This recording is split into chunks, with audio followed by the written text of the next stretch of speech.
අද වීඩියෝ එකේ මම කතා කරන මාතෘකාව කාලයකට කලින් මේ ලංකාවේ මිනිස්සෙක් ඔක්සිජන් කන්නද කියලා අහපු දේ වගේම දෙයක්. ඒ තමයි මේ දවස්වල මතුවලා තියෙන ට්‍රැක්ටර් භාවිතා කරන මාදල් අදින එකට විරුද්ධව ලබා දීපු නියෝගයක් සමග සමාජයේ ඇති වෙලා තියෙන විරෝධය සහ යම් ආකාරයක කතා බහ. මම පරිසරයට ආදරය කරන සහ ඒ සම්බන්ධ වැඩිදුර අධ්‍යාපනයක් හදාරපු කෙනෙක් විදිහට මේ සම්බන්ධ උනන්දුවක් දක්වන ඕනෑම කෙනෙක්ට දැනුවත් වීම වෙනුවෙන් මේ ප්‍රශ්නය ගැන පරිසර විද්‍යාත්මකව කොහොමද අපිට බලන්න පුළුවන් කියලා පොඩි විස්තරයක් කරන්න හිතුවා. හරි. මුලින්ම මේ පින්තූරය දිහා පොඩ්ඩක් බලන්න. ලංකාවේ අති බහුතරයක් මෙහෙමද කියන මම දන්නේ නැහැ. නමුත් මම දැකලා තියෙන විදිහට සැලකිය යුතු ප්‍රතිශතයක් Taman ගැන හිතාගෙන ඉන්නේ මෙන්න මේ විදිහට. ඒ කියන්නේ අනිත් හැම දෙයකටම වඩා උඩින් තමයි මිනිස්සයා ඉන්නේ කියලා. පරිසරයේ තියෙන ඕනෙම දෙයක් සල්ලි වෙනුවෙන් විනාශ කරන්න අයිතියක් Tamanට තියෙනවා කියලා තමයි ඕන් හිතාගෙන ඉන්නේ.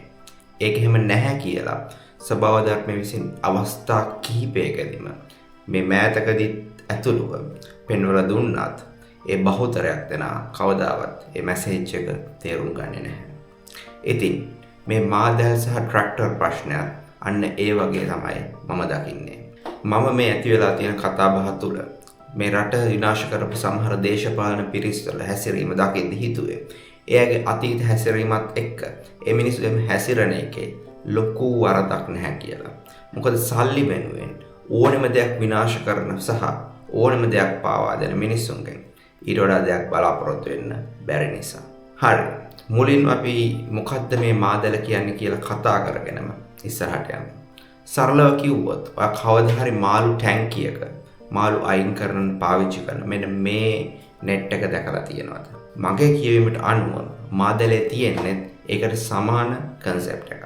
මේ රූපේ පෙන්වන විදිහට මේ මාදලේ මැද්දේ තියෙන මල්ලක් වැනි මඩිය කියන කොටස තමයි ඒ net එක විදිහට වැඩ කරන්නේ. මාළු එකතු වෙන්නේ මෙන්න මෙතෙන්ට.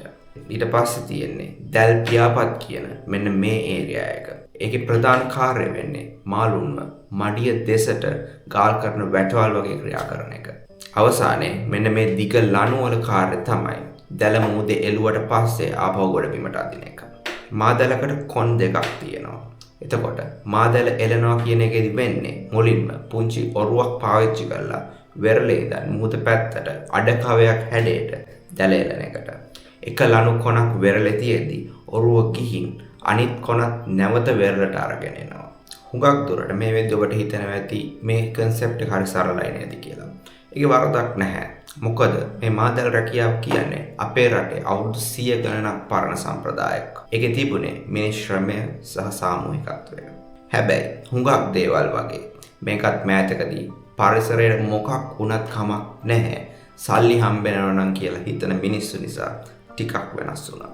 මෑතක ඉඳන් මේ සම්ප්‍රදායික කලාව වෙනුවට මාදල අදින්න ට්‍රැක්ටර් ආදේශ වෙන්න පටන් ගත්තා. බැලුමට මේක තාක්ෂණික දියුණුවක් වගේ තමයි පේන්නේ. නමුත් මේ ට්‍රැක්ටර් පිටිපස්සේ හැංගිච්ච මහා පරිසර විනාශයක් තියෙනවා. ඒකට හේතුව මෙන්න මේකයි. මිනිස් ශ්‍රමයෙන් මාදලක් අදිනකොට ඒකට යෙදෙන්නේ සීමිත බලයක්. ඒ නිසා දැල මුහුදු පතුලේ ගමන් කරන්නේ ඉතා මෘදු විදිහට. සාමාන්‍ය මිනිස් ශ්‍රමයෙන් අදින මාදලක් එලන්නේ වර්ග කිලෝමීටරයක වගේ වපසරියක් කව වෙන්න. ඒ වගේම එතෙන්දී වැදගත් අනිත් දේ වෙන්නේ දැල අදින වේගය. මිනිස් ශ්‍රමයෙන් මාදල අදිනකොට දැල ඉතා සෙමින් තමයි ඇදිලා එන්නේ. ඔයගොල්ලෝ දැකලා ඇති හොයියා කියමිනේ දැල අදින විදිය.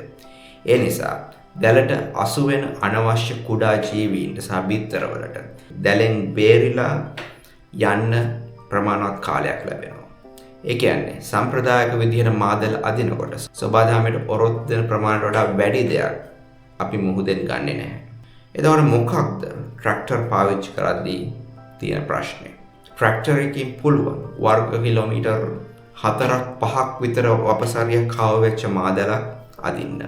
මෙතෙන්දී යාන්ත්‍රිකව ඉතා විශාල බලයක් යෙදෙන නිසා මාදල මුහුදු පතුල හූරගෙන එන බුල්ඩෝස් එකක් වගේ තමයි ඇදිලා එන්නේ. මේකට විද්‍යාත්මකව කියන්නේ බෙන්තික් ඩිස්ටර්බන්ස් නැත්නම් සාගර පතුලට සිදුවෙන දැඩි කැළඹීම කියලා.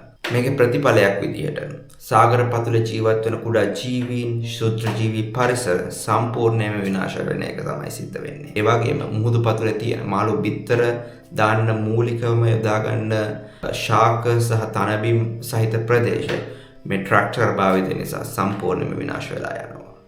ඒ විතරක් නෙමෙයි. ට්‍රැක්ටරයකින් මාදලක් අදිනකොට මේ ක්‍රියාවලිය ඉතාම වේගෙන් සිද්ධ වෙනවා. ඒ වේගය සහ පීඩනය නිසා මාළු මඩිය දිහාවට ඇදී එන්නේ තෙරපෙමින්. එතෙන්දී කුඩා මාළුන්ට බේරලා යන්න ලැබෙන්නේ නැහැ. වෙන විදිහකට කිව්වොත් ට්‍රැක්ටර් මාදල් වලට ඉතා කුඩා මාළු පැටව සහ මාළු බිත්තර පවා අහු වෙනවා. මේකෙන් වෙන්නේ අනාගතයේදී මුහුදේ මාළු ගහනය සීක්‍රයෙන් අඩු වෙන එක. මේ දේවල් වලට අමතරව ට්‍රැක්ටර් වෙරළ මත ධාවනයේදී වැලි ස්තර තෙරපීමට ලක් වෙලා වෙරළේ ස්වභාවික ශක්තිමත් බවක් නැති වෙලා වෙරළ ඛාදනය ඉතාම ශීඝ්‍ර වෙන එකක් සිදු වෙනවා. සමාජයේ යම් පිරිසක් හිතනවා මේ ඇවිත් තියෙන තහනම දීවරයාගේ දියුණුවට ගන්න බාධාවක් කියලා. ඇත්තටම නැහැ. තහනම් කරලා තියෙන මාදල් ආශ්‍රිත දීවර කර්මාන්තය නෙමෙයි. මේ මාදල් අදින්න ට්‍රැක්ටර් පාවිච්චි කරන එක. මොකද සම්ප්‍රදායික ක්‍රමයේදී සබාදහමට ඔරොත්තු දෙන ප්‍රමාණයට වඩා වැඩි දෙයක් අපි මුහුදෙන් ගත්තේ නැහැ.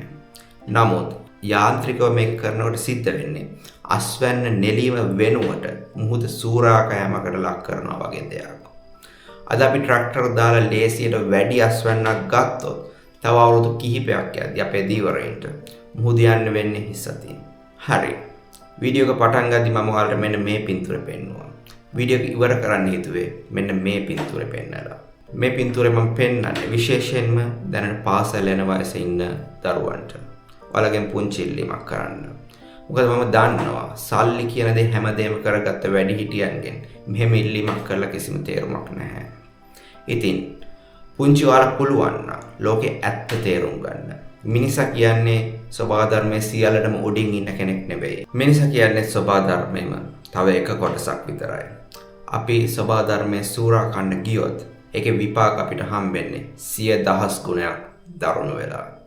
ඊළඟ වීඩියෝ එකෙන් නැවත හම්බෙමු. ස්තුතියි. Nandri. Thank you.